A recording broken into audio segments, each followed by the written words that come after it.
ni siraba kumakan daminɛ an ka foli ni waliɲumandɔn bɛ aw ye. Jɛmukan in tɛ fɔ aw minnu kɔ, aw minnu b'a yira na sanga ni wagati k'a fɔ ko jɛmukan in kɛra sababu ye k'a to aw bɔra fɛn caman kan kalama siraban kan boli la. O hukumu kɔnɔna la an ye nimero dɔ bila, nimero min bɛ kɛ sababu ye aw fana ka se ka aw ka hakilina di anw ma. Aw bɛ diɲɛ fan o fan, o de kama maa dama dama bɛ yen olu ka hakilinaw la an y'olu wele ka na walasa an ka bi welewelemada kɛnɛ sigi. Komi n y'a fɔ aw ɲɛna ka segin n b'a fɔ aw ɲɛna wagati bɛɛ k'a fɔ welewelemada kɛnɛ an b'a sigi jɛmukan in kɔnɔna la kun jumɛn na? A kun ne walasa an ka mɔgɔ welelenw olu bɛ ladilikan mun kɛ an ka baro kɔnɔna la o ka kɛ sababu ye mɔgɔ caman ka faamuyali sɔrɔ. Accident ko laɲini fanba ye o mun ye o bɛ se ka nɔgɔya cogo min na. O la mɔgɔ fila b'an bolo bi walasa ka se ka bi welewelemada kɛnɛ sigi. Hakili la jiginna tuma dɔ la an yɛrɛ bɛ paneau ɲɛfɔ, code de la route paneau minnu b'a la an bɛ sigi an ka dɔnta ni okumu kɔnɔna la an bɛ ɲɛfɔli ko la. Wagati ni wagati fana an bɛ se spécialistes ma, olu ye mɔgɔ ye mɔgɔ minnu ni an mago bɛ fɛn min dɔnni na, mɔgɔ minnu sigilen don o kama n'olu ka dɔnta ka bon o kɔnɔna la an bɛ se olu fana ma ka u ɲiningali walasa an ka lajɛlikɛlaw bɛ se ka faamuyali sɔrɔ. An ka bi welewelemada kɛnɛ kan an ye mɔgɔ fila wele, mɔgɔ fila minnu ye kuma caman fɔ an ka WhatsApp nimero kan mun y'a yira na k'a fɔ u fana engagelen don, o kɔrɔ u fana wulilen don k'u jɔ u ka laɲini fanba ye accident ko bɛ se ka nɔgɔya cogo min na. O la ko mɛ dan ye mɛ tigila ye, an bɛ kuma d'u yɛrɛ ma u b'u yɛrɛ fɔ aw ɲɛna. O kɔfɛ an bɛ welewelemada kɛnɛ in an b'a baara ninnu don. N balimamuso n kini bolo yan fan fɛ an balimamuso dɔ bɛ yen madame Makalu Bintu Kone, an b'i fo ka da kan i sɔnna ka na an ka wele jaabi. Hɛrɛ ka n'aw fo. Ok, o kɔfɛ numan bolo fɛ Yakuba Kante fana bɛ an numan bolo fɛ. Yakuba an b'i fo. Assalamu alaikum. An bɛ Sirifila TV mɔgɔ bɛɛ fo ka dugawu kɛ an ka karamɔgɔba ye n'o ye Serifo Madani Ayidara a ka ni initiative nin a ɲɛna kosɛbɛ. An bɛ foli bila e yɛrɛ ma Mbɛn ani technicien madame ni an ka cɛ. Donc vraiment an bɛna kuma min daminɛ Ala k'a kɛ bɛɛ ka hakili sɔrɔ circulation bɛ ɲɛ cogo min Mali kɔnɔ. Ok, madame Makalu i bɛ se k'i yɛrɛ fɔ an ɲɛna i ko association dɔ i bɛ yan association dɔ de tɔgɔ la i ye kuma caman fɔ an ka WhatsApp nimero in kan o de kɛra sababu ye an y'a dɔn k'a fɔ i fana engagelen don a ka di ye accident ko ka nɔgɔya. I bɛ se ka dɔɔni fɔ an ye i yɛrɛ kan. Ne ye madame Makalu Bintu Kone ye, ne ye association groupe Benso ne y'o présidente. Yani n ko n ka présentation kɛ n bɛ Serifila direction fo, an minnu bɛ baara la n b'aw fo n'aw ka hakili ɲuman ka da ni aw ye siraban ka kasara ko min bɛ ka kɛ ni ye circulation ye n'aw y'o ta ko don b'a la koba de don jamana ma,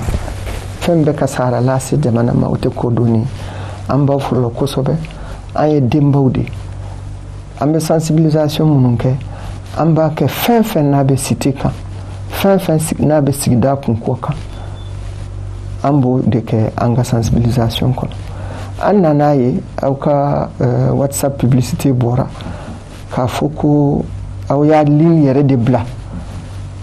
pour la population ko ni mɔgɔw y'a ye dugu kɔnɔ min b'u nin kan min bɛ k'u tɔɔrɔ u ka se ka aw ladɔnniya o la. Denba n'i y'o mɛn i kan ka fɛn dɔ fara i sen n'o kan. Don o don n'i bɔra circulation na ni dɔ sen ma kari, dɔ kan bɛ kari, dɔ bolo bɛ kari, don o don dɔgɔtɔrɔso de falen bɛ. Jɔn ko sa samiya min daminɛna fɛn de bɛ yɔrɔ bɛɛ accident tous les jours. An t'a dan b'a kɛ cogo cogo an b'an kun min an bɛ taa jaabi. Donc o fana bɛ an ka sensibilisation bolo kan caman de don mais nin fana y'a bolo fara dɔ ye. Ok, Kanti an ye nimero WhatsApp i y'an sɔrɔ o de sababu la yalima e yɛrɛ bolo nafa kɛra nimero in sigili la. Kojugu parce que sensibilisation de don depuis Ala ma hinana gouverneur kɔrɔ la y'a Bagayogo ale nana district la tuma min il a créé un bureau de transport en au premier agent ye. En même temps n tun bɛ quartier min na n'o ye Ɲamakoro ye o y'a sɔrɔ 30 mètres bɛ da la tuma min saya cayara sira kan dɛ. Ne yɛrɛ y'a initiative ta ka association dɔ créer ka mɔgɔ 15 k'u bila sira kan ni denmisɛnninw ni mɔgɔkɔrɔbaw bɛ taa misiri la n bɛ mɔgɔw la k'u latigɛ parce que a tun kɛra saratu yɛrɛ quoi donc vraiment o kutumu kɔnɔna la fo bi Mali accident mɔgɔ yɛrɛ b'a lɔn sira ninnu man ɲi cogo min bolifɛnw denmisɛnnin dorogu ta cayara dorogu ta de nana ni nin bɛɛ ani sensibilisation tɛ yen bonya dɔgɔyara bon a ma nɔgɔn quoi. Ok, Madame Makalu, yalima e yɛrɛ ka faamuyali la e ye dugu caman kɛ n'a fɔra an ka Bamakɔ circulation ani jamana wɛrɛ circulation da ɲɔgɔn kɛrɛfɛ e bɛ danfaraba jumɛn y'a la mun de bɛ Bamakɔkaw kan k'o fara u ta kan walasa accident ko in bɛ nɔgɔya i ka faamuyali la. Bon ne ka faamuyali la an y'a ɲini ni n ko anw les femmes du Mali denni tuma parce que fɔra caman kɛra ka tɛmɛ a fɔra fɛn fɛn n'an taara an b'a fɔ k'an ka sigi éducation citoyenne kan an k'an ka éducation civique et morale an k'o don ba la a ka sigi kirikilaw la an k'a bɛ se kan dɛmɛ kɔfɛ an ye min ye faransi ninnu ni jamana wɛrɛw kan denmisɛnninw depuis 3e année u b'u ladege code de la route la u b'u labɔ siraba kan ka panneau fitinin kɛ u bɛ sira tigɛ ni Mali fana y'o ta k'o don ba la a bɛ se ka kɛ olu de b'a dɔn u bɛ se k'a bila u ka programme na yɔrɔ min hali n'u m'a bila 3e année 6e examen bɛ yen u t'a k'o la comme ça yɛrɛ a bɛ se ka dɔ yɛrɛ dans les sujets parce que n'i y'a di bɛ ɲangi min na quand il y a comme on dit en français quand il y a dɔrɔn i b'a ko ta ba la a ka kɛ koba ye quoi n'a sera ka don examen kɔnɔ dɔrɔn mɔgɔw b'a ta les enfants vont apprendre le code parce que c'est une question de survie ni ma ko de don bi il va falloir que nous bɛna réforme minnu kɛ o ka don a la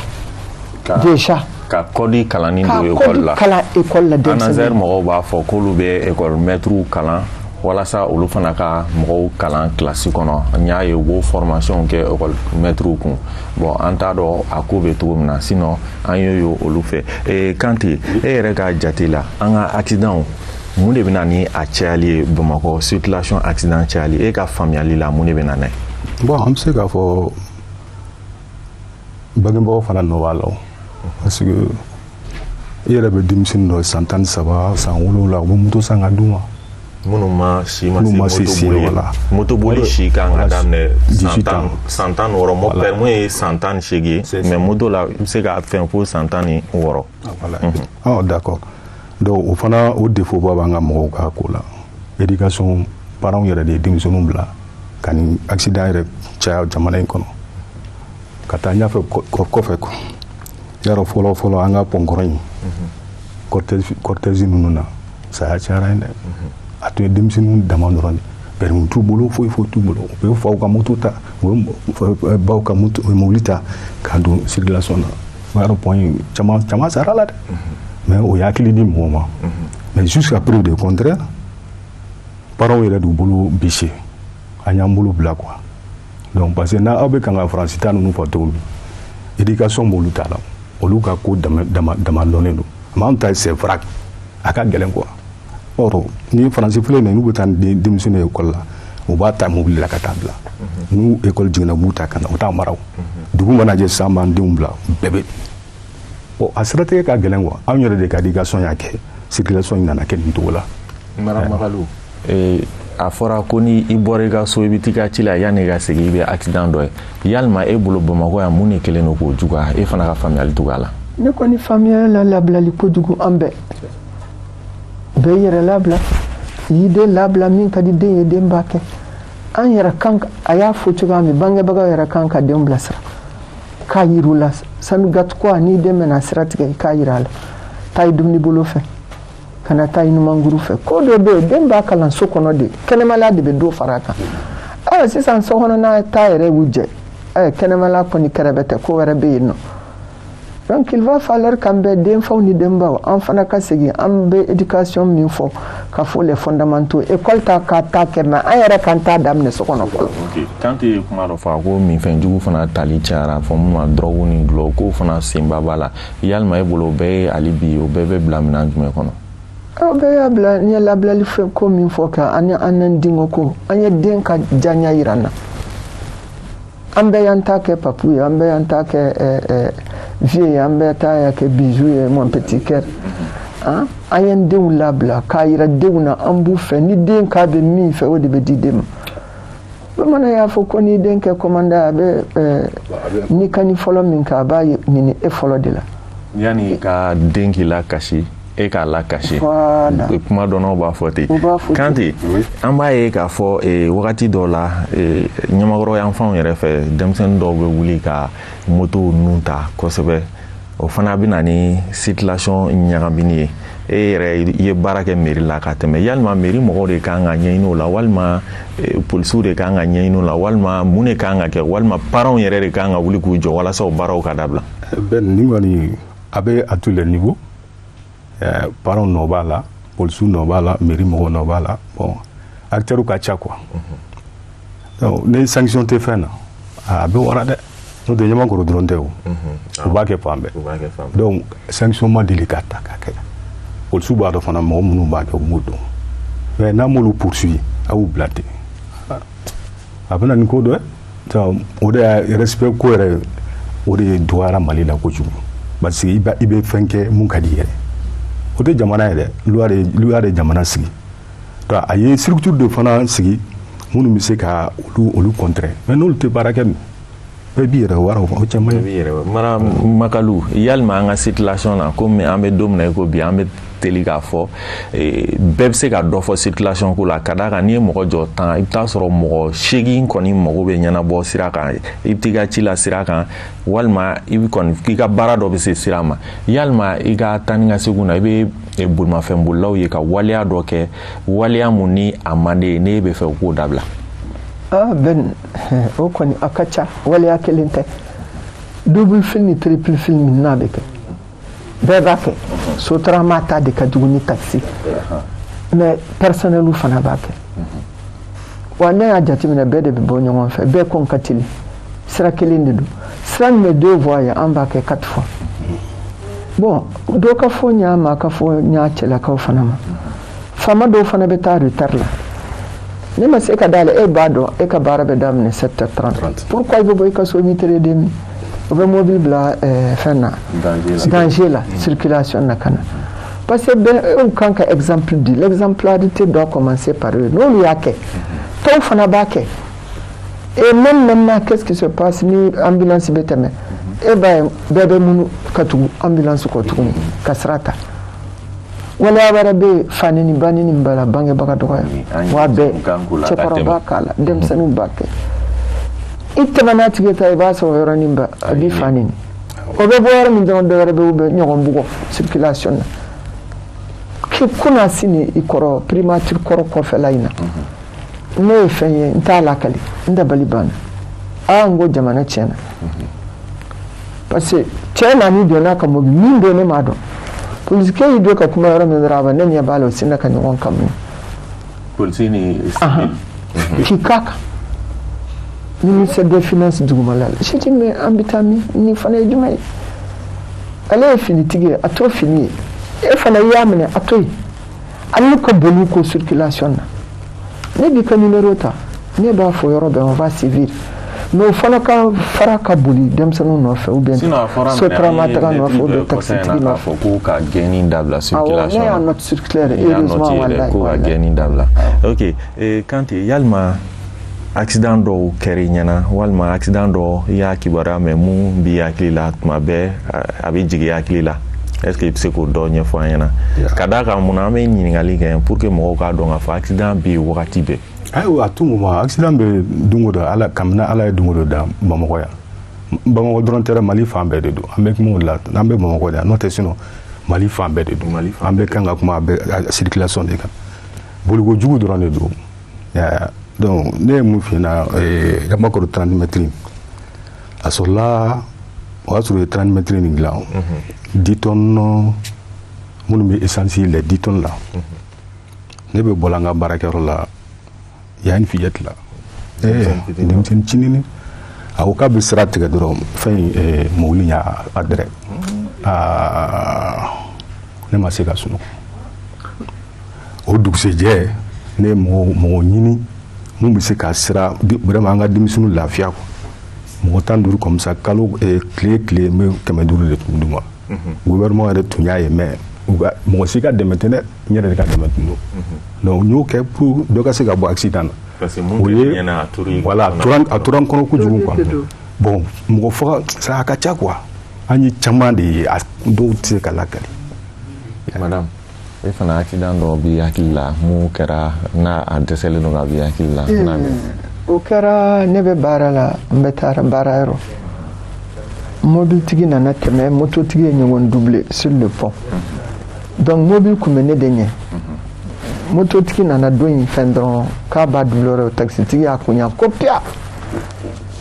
non tile 3 ne y'a kɛ n ma sunɔgɔ fo ne taara dɔgɔtɔrɔso la n ma ɲinɛ a kɔ abada sur ce pont là n bɛ bɔra palais de la culture la ka taa palais de congrès la réunion kun bɛ an yɛlɛla pont kan. ok nin bɛɛ kɔfɛ Kante fɛɛrɛ jumɛnw de kan ka tigɛ ɲɛmɔgɔw fɛ ani bolimafɛn bolilaw yɛrɛ fɛ mun de kan ka kɛ walasa accident ko in bɛ nɔgɔya parce que ko in bɛɛ kun y'o de ye an b'o de nɔgɔyali nɔfɛ. fɛɛrɛ min bɛ kan ka kɛ komi u ye assise caman kɛ DN ninnu conférence ninnu séminaire ninnu mais je ne pense pas ni maliyɛn yɛrɛ don dɔ kɛrɛnkɛrɛn accident ko la Mali kɔnɔ. ANASER bɛ to ka journée kɛ tuma caman an b'a ye ANASER bɛ journée kɔni kɛ. ANASER nana dɔ de fara dɔ kan parce que politique mana don baara la dɔrɔn a banna ONT de tun bɛ yen fɔlɔ. N'i ye circulation n'i nana baara dɔ fara baara kan a ma nɔgɔn quoi parce que a bɛɛ ye nata ni kow de ye o de nana ni Mali gɛlɛya yɛrɛ yɛrɛ ONT de tun bɛ kan ka baara ninnu kɛ mais ANASER filɛ nin ye on ne sait pas u ka rôle ye fɛn min ye ONT ka rôle kɔni tununa ka ban. ANASER ka rôle ye ka accident ko nɔgɔya ka mɔgɔw lafaamuya ka formation ni sensibilisation kɛ. ONT direction nationale bɛɛ t'o ye e mana taa dɔ wɛrɛ kelen kan a bɛ komi c'est pas la peine quoi o façon na an k'o de jateminɛ ka se ka structure dɔ to yen uniquement minnu bɛ se k'i occuper circulation na n'i ye dɔ wɛrɛ créer ka dɔ wɛrɛ bila dɔ bɛ yen baara se ka ɲɛnabɔ o. madame État ani usagers ka baara kan ka kɛ mun ye hali bi accident ko bɛ se ka nɔgɔya cogo min na. ko accident kɔni a kɛra c'est devenu une pandémie donc bɛɛ a dama tɛmɛna donc bɛɛ k'i bolo bila la que les mairies dans les communes u ka journée dɔ kɛ journée de sensibilisation k'olu organiser code de la route ka organiser ni mairie y'a kɛ boloma fara n'a ye min fɔ min ye ONT la direction nationale des routes a bɛɛ on me dira que non bɛɛ n'i ka mission don dans la mesure où saya cayara u ka caya et définir bɛɛ k'a kɛ nɔnɔ tɛ dege tiɲɛ o parce que saya de cayara an denw de bɛ sa faw de bɛ sa baw de bɛ sa accident bɛ min kɛ tile kɔnɔ salon ni salon a sini ne y'a mɛn c'est hallucinant. Bilan bɔra gɛlɛyara a ma mɛn kosɛbɛ accident juguman ba yɛrɛ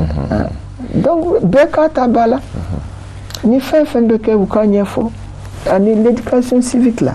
kalan in dɛ ka kalan kɛ ekɔliw la. Moi je vais même plus loin a ye baliku kalan yɛrɛ kɛ dans les quartiers a ka fɔ mɔgɔkɔrɔbaw ye mamuso bɛ se k'u mɔdenw ta ka taa n'u ye école la ale y'a fɔ san ou bien yɛrɛ de y'a fɔ faransi mɔgɔw bɛ taa mobile la an ta minnu bɛ t'u sen na mɛ ni ne b'a sira dɔn n bɛ se ne tɛ a yira denmisɛnninw na o ka sira tigɛ parce que maintenant école de carré bɛ kɔnɔ les écoles communales la minnu bɛ yɔrɔ bɛɛ les écoles privées aussi donc u ka wula de b'o la et comme je l'ai dit qu'on apprenne aussi aux enfants le code de la route depuis la 6e année a ka don b'a la qu'on le prenne en charge. Ok. Kante ni welekan bɛ bolo welekan laban b'i bolo k'a ɲɛsin bɛɛ lajɛlen ma accident ko bɛ se ka nɔgɔya cogo di o bɛ kɛ jumɛn. An b'a fɔ ka nin hakilina na a ma kan ka dan nin dɔrɔn ma biro studio kuma tɛ ka bɔ ka taa sur le terrain sensibilisation ka mɔgɔw ɲininka n'i ye bɛɛ ɲininka kɛwale la bon ni i bɛ ɲuman sɔrɔ ka kolon sɔrɔ o la an b'an sigi ka se ka o lajɛ donc n ye mun fɔ fo autorités ka jate de minɛ u ka don dɔ de kɛrɛnkɛrɛnni transport ko la Mali kɔnɔ accident bɛ kɛ cogo min conduite bɛ kɛ cogo min u k'o fɔ mɔgɔ ɲɛna ka loi ta ka décret bɔ a la k'a bila donc mɔgɔ mɔgɔ n'i ye ɲangini kɛ sisan i ye tiɲɛni kɛ i ka permis a ka minɛ i la e t'a kɛ bilen bon alors accident bɛ kɛ cogo Mali kɔnɔ i ye accident kɛ sa tile 15 même n'i ye mɔgɔ faga u b'i labɔ parce que syndicat ka ca mɔgɔ t'a la i bɛ mun fɔ i b'a t'ale bɛ mun kɛ donc bonya a dɔgɔyara quoi autorités fana y'u bolo lajigin parce que a misinna olu de ka mobili ka ca circulation na. Ok, Madame Makalu, kuma laban ani welekan min b'i bolo k'a ɲɛsin usagew ani État ma cogo min na accident ko in bɛ se ka nɔgɔya. Bon, n bɛ min fɔ État yɛrɛ fana mobili minnu bɛ bɔ sans numéro o ka ca dɔɔnin bɛ ka bɔ a la mais a ka ca mobili tɛntɛ ka ca mobili filmé ka ca a ka dabila mobili caman de bɛ yan nɔ i b'a ye faama makaron bɛ bila u la c'est pas normal donc généralement i b'a ye u bɛ na toujours en vitesse ka girin ka tɛmɛ usagew fana tɛ ɲɔgɔn bonya hali mototigiw ma ye n'u b'u ka ligne kan ligne kelen u b'a kɛ 3 4 don o don i b'a ye u bɛ tu ɲɔgɔn na bon État k'a lajɛ ni policiers bon u ka baara ka ca mais pendant les heures de pointe u k'a lajɛ policiers ka tronçon bɛɛ kɛ u tɛ se ka yɔrɔ bɛɛ kɛ les grandes lignes par exemple Pont-Bas Pont-Kura jama ka ca yɔrɔ mun na olu de b'a dɔn n'u y'u ka plan lajɛ c'est-à-dire policiers ka jɔ pas seulement au rond-point mais qu'on les mette sur toute la route voilà maintenant minnu bɛ triple voie kɛ au lieu k'u ka n'u minɛ à 100 mètres u jɔlen bɛ yɔrɔ min n'a y'a sɔrɔ n'i bɛ na yɛlɛ Pont-Bas kan n'i bɛ depuis Broadway ni dɔ bɛ yen nɔ a b'u lajɔ n'i yɛlɛla pont sanfɛ ka lycée dugumala par exemple dɔ bɛ se ka jɔ yen pour les dissuader ka empêcher i n'a fɔ u bɛ moto kɛ cogoya min sisan moto minnu bɛ double fil kɛ ne b'a ye u b'u lajɔ mais o yɛrɛ sanji kɔrɔ wɔsi tɛ dɔn n'olu fana y'a kɛ 2 jours n'u y'o jɔ sini kɛnɛ tuguni on reprend ne ma dan sɔrɔ o de la n'i y'a minɛ fana ka taa an bɛ intervention kɛ ni ne dɔgɔnin don ne bɛ taa ni bɛ n ka samara ta ka taa u ye ne dɔgɔnin minɛ u bagara a ma an bɛɛ ko a bagara a ma o yɛrɛ kɔni ka yɛrɛ kɔnɔna fili il faut que an de ka sɔn an yɛrɛ ye n y'a fɔ cogoya min k'a sɔrɔ an bɛ hors studio ban yɛrɛ ye an k'o dabila an k'a dɔn mɔgɔ bɛ fɛn fɛn kɛ i b'a kɛ i yɛrɛ de jamana in y'an de ta ye an tɛna jamana wɛrɛ si sɔrɔ an bɛ bangebagaw ye nin de dilan k'a to an bolo u y'an labɛn u y'an lamɔ u y'an dilan u ye min kɛ an fana ma jan denw ma an denw de tiɲɛna ten c'est vrai k'an fana kelen kelen b'u la donc an fana k'a lajɛ an ka ko dɔ b'a la u y'an kalan min na yɛrɛ bonya ani mɔgɔ bonya n'i yɛrɛ bonya i bɛ mɔgɔ bonya parce que an bɛ bɔ n'a ye so kɔnɔ de ka to i bɛ cogoya min ka du kɔnɔ i b'o to de kɛ yɛrɛ sira sinon mɔgɔkɔrɔba bɛ ten i bɛ sin k'a fa nin i ba filan bɛ tɛmɛ i bɛ taa yɛlɛ a kan bɔnda la a tɛ se ka lakali c'est-à-dire min bɛ on ne peut pas expliquer ce qui se passe dans la i b'i miiri de ko tu es dans un cauchemar i bɛ sigi o de la n'i ye Bamakɔ yɛrɛ circulation ye dɔrɔn i b'a fɔ ko Mali kɔni Mali tɛ i dusu bɛ kasi o de la n'i bɔra kɛnɛma dɔrɔn i b'a dɔn ko de bɛ jamana in na baara bɛ faamaw bolo nka an denbaw ni denfaw an kana fɔ cɛw kana fɔ muso an ka segin so an ka denw dilan so ka bɔ kɛnɛma. Ok, Madame Makalu, an b'i fo ka da kan i sɔnna ka na an ka wele jaabi wagati min fɔra an ɲɛna o sera Kante an b'aw fo dan tɛ foli mun na lajɛlikɛlaw an b'aw hakili lajigin k'a fɔ an tun bɛ welewelemada kɛnɛ kan siraba kumakan jɛmukan kɔnɔna la an b'a ladɔnniya k'a fɔ an ye ni maa minnu bisimila bi u y'an wele u ka an ka numéro WhatsApp de kan an ye numéro kura min sigi sen kan walasa ka se ka mɔgɔw ka hakilina sɔrɔ an bɛ se ka fara ɲɔgɔn kan cogo min na accident ko bɛ nɔgɔya ka da kan komi n y'a fɔ cogo min na Sirifula tele ɲɛmɔgɔw ye ni jamukan in sigi sen kan dɔwɛrɛ foyi tɛ ka se ka accident ko nɔgɔya bɛɛ b'a dɔn an bɛ don min na i n'a fɔ bi a kɛra Bamakɔ kɔnɔna ye Bamakɔ kɔ kan i taara fan o fan i bɛ accident de i tatɔ m'a ye i natɔ b'a ye fo mɔgɔ bɛ siran ka voyager mobili la ka sababu kɛ accident an jugu ye an kɔni ka wulikajɔ bɛnnen don an ma an seko ye fɛn o fɛn tele ka yamaruya kɔnɔna la welewelemadakanw la kɔdi n'o ye panneau ɲɛfɔliw ye wa spécialistes ka s'olu ma ka ɲɛfɔli kɛ an bɛ nin bɛɛ de kɛ cogo min na accident ko bɛ se ka nɔgɔya an b'aw fo ka da kan aw y'aw ka baara de bila ka na an ka fara ɲɔgɔn kan walasa ka se ka nin jɛmukan in labɛn lajɛlikɛlaw foli bɛ segin aw fana ma hakɛto bɛ nin kan sɔli ala Muhamadu